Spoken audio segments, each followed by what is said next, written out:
Night shifts, a realm of coffee-stained desks, flickering lights and whispers in the dark. Tonight we unveil 3 true tales of those who worked the witching hour and lived to regret it. In 2017, Nurse Laura took a temp job at St Mary's Hospital, but there was one rule: never answer code black over the intercom. Room 1304 didn't exist. The hospital only had 12 floors, but that night I found the door. Laura quit the next day, but her co-workers swear they still hear code black on the empty 13th floor. Mike's night shift at the abandoned mall was easy, until the cameras showed something moving in the food court. I followed the laughter to the old carousel. It was running, but no one was there. Then I saw them, dozens of shadow kids riding in circles. The mall was demolished in 2019. Locals say the carousel still spins at midnight, with new riders. Jake's job was simple: inspect toys. But on Halloween 2015, the dolls started talking. I smashed it with a wrench. Then hundreds of dolls began chanting, "You're next, you're next." I ran, but they followed. Jake vanished that night. The factory closed, but workers swear they hear dolls laughing in the dark. Sleep well, dear viewer, but if you hear your name called tonight, don't answer. Subscribe or become the next story. Libraries, sanctuaries of knowledge and quiet reflection. But what if the silence is broken by whispers from the past?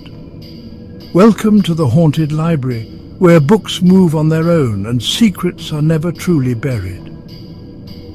In the small town of Ravenwood, the old public library has stood for over a century. Legend has it that the original librarian, Miss Eleanor, never left. In 2012, new librarian Sarah took the night shift to catalogue old manuscripts. It was then she noticed the books weren't where she left them. One night, as she worked late, a book fell from the top shelf. She picked it up, only to find it was a diary, Miss Eleanor's diary. The entries spoke of unrequited love, betrayal, and a vow to protect her beloved library, even in death. Then the whispers started. "Help me. Find the truth."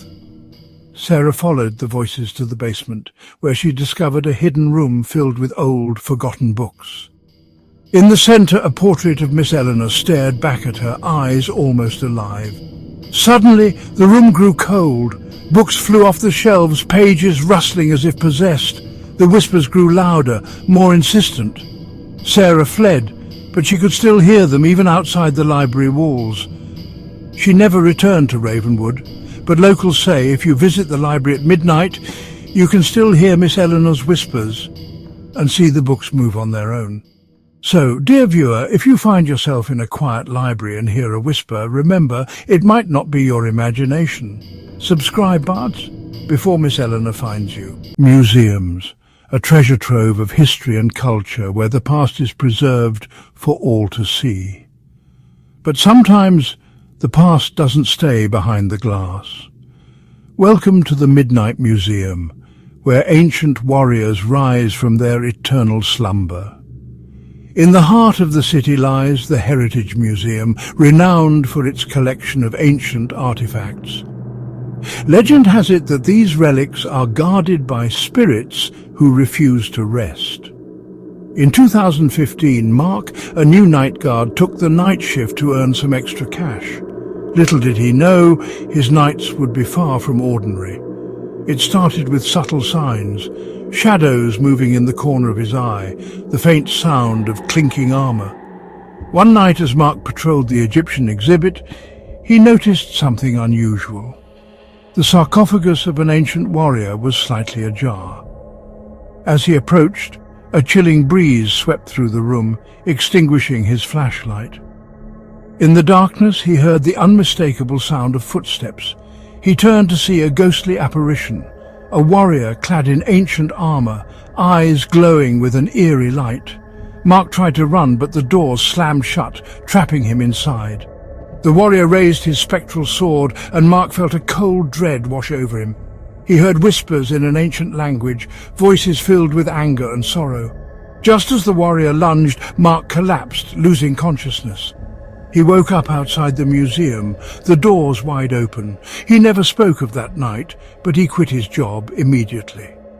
Locals say that if you visit the museum after dark, you might still see the ghostly warriors patrolling the halls, guarding their ancient treasures.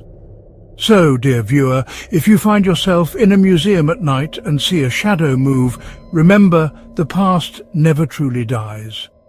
Subscribe before the warriors find you. Late Night Radio, a sanctuary for insomniacs, night owls, and those seeking solace in the dark. But sometimes the voice on the other end of the line isn't from the living world. Welcome to the Midnight Hour, where the airwaves are haunted by voices from beyond the grave. In a small town nestled in the hills lies WLTR, a local radio station known for its late-night show hosted by DJ Mike. Mike had been the voice of the night for over a decade, comforting his listeners with music and stories.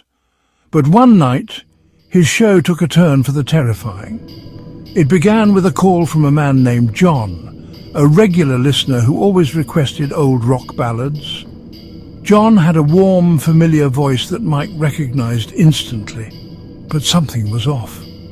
John's voice was distant, echoing as if he were speaking from another realm.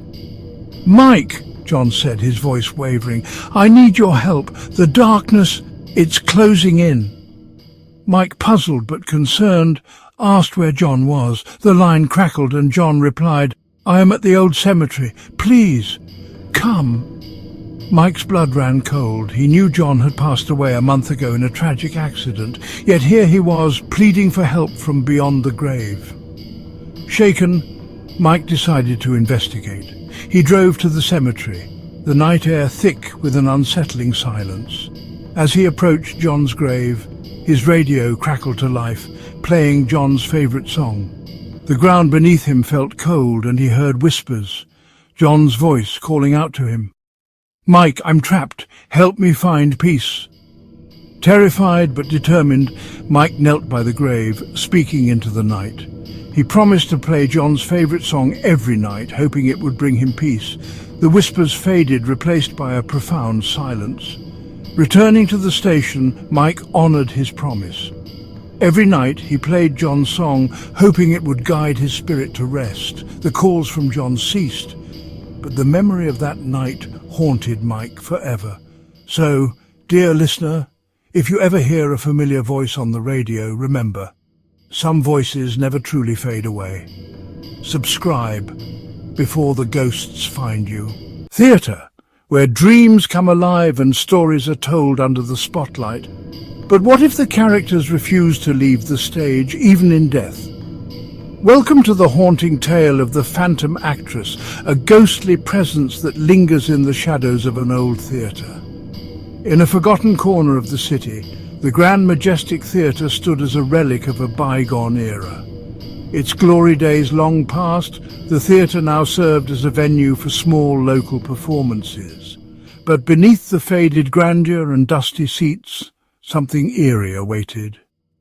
Meet Tom, the night janitor. For years, Tom had roamed the empty halls of the Grand Majestic, cleaning up after the echoes of applause and laughter. He knew every creak of the floorboards and every flicker of the old lights. But one night, his routine took a chilling turn. It was a quiet evening, the theatre empty after a small play. As Tom swept the stage, he noticed something strange, a figure in the darkness. At first, he thought it was a trick of the light, but as he moved closer, he realized it was a woman. She stood in the center of the stage, dressed in a flowing vintage gown, her face hidden in the shadows. Tom's heart raced. He had heard rumors about the ghost of Evelyn Hart, a celebrated actress who had tragically died during a performance decades ago. According to legend, Evelyn's spirit never left the theatre, forever performing her final role. The woman on stage began to move, her graceful motions captivating yet unnerving. She recited lines from Evelyn's last play, her voice echoing through the empty theatre. Tom watched in stunned silence, unable to look away. As the performance reached its climax, the woman turned to Tom, her eyes locking onto his. Her face, now visible, was pale and ethereal, her expression one of sorrow and longing. She whispered, "Help me finish my performance." Terrified but compelled, Tom nodded. He followed her cues, acting out the final scene with her. The atmosphere was thick with an otherworldly energy, the air growing colder with each passing moment. When the scene ended, the ghostly actress smiled, a tear slipping down her cheek. "Thank you," she whispered, before fading into the darkness. Tom stood alone on the stage, the theatre silent once more. He knew he had witnessed something extraordinary, something that would haunt him forever. From that night on, Tom made a vow to honor Evelyn's memory, ensuring her spirit could finally rest. So, dear listener, if you ever find yourself in an old theatre, remember, some performances never truly end. Subscribe before the ghosts take their final bow.